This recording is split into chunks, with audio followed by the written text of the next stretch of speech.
मोठ्या बातमी आहे मनसेच्या गोटातून। मनसेकडून बैठकीचं सत्र सुरूच आहे। मनसे अध्यक्ष राज ठाकरेंनी महत्त्वाची बैठक आज बोलावलेली आहे। मनसेचे नेते आणि सरचिटणीस यांची ही बैठक आज होणार आहे।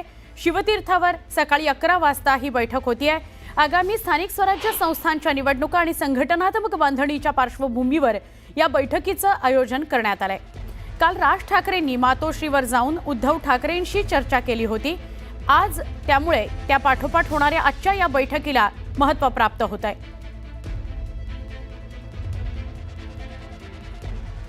अजून एक महत्त्वाची बातमी आहे। ठाकरे बंधूंच्या भेटीमुळे राजकीय वर्तुळात पुन्हा एकदा युतीची चर्चा सुरू झाली। राज ठाकरे काल दुपारी अचानकपणे मातोश्रीवर पोहोचले। यावेळी दोन्ही भावांमध्ये जवळपास 40 मिनिटं चर्चा झाली। सगळ्यात आधी संजय राऊतांच्या घरी एका कौटुंबिक कार्यक्रमात दोन्ही ठाकरे बंधू एकत्र दिसले। यावेळी आदित्य ठाकरे, रश्मी ठाकरे आणि शर्मिला ठाकरे ही कार्यक्रमाला उपस्थित होत्या।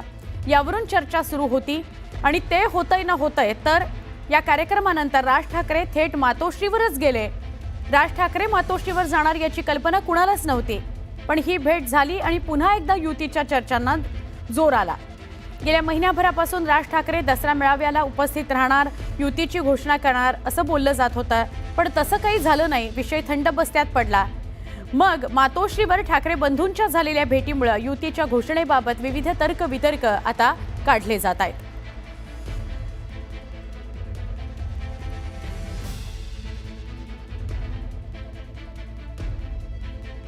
दरम्यान या भेटीकडे आम्ही केवळ कौटुंबिक भेट म्हणून पाहतो असं भाजपकडून प्रतिक्रिया मिळते आहे। आज एका कौटुंबिक समारंभाच्या निमित्तानं ठाकरे बंधू एकत्र आले। राज ठाकरे मातोश्रीवरती गेले। याकडं आम्ही फक्त दोन भावांची भेट याच दृष्टीनं पाहतो। माध्यम सातत्यानं या विषयामध्ये राजकीय अँगल आणून कुठंतरी त्यांचं महत्त्व कसे वाढेल असा प्रयत्न करताना दिसत आहेत।